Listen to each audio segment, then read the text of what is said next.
យ៉ាងណាបើថ្ងៃមុនខំលើកលែងតួឲ្យគ្នាផងណាបងប្អូនគឺជាភាសា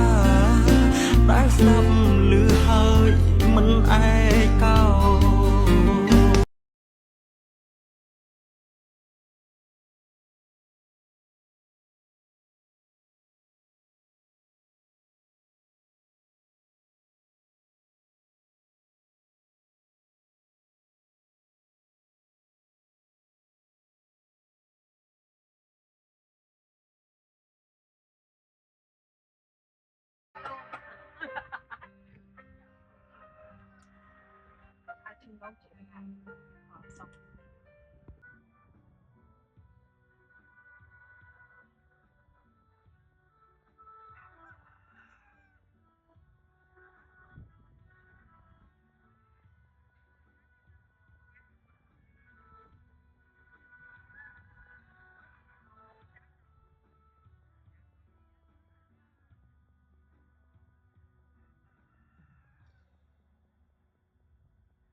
ណាន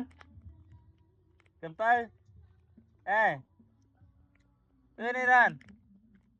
ណែមក hello ទៅជូនមក hello ដើមអីរំមើលតែមកមើលអូម៉ែម្នេះមក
Hãy subscribe cho kênh Ghiền Mì Gõ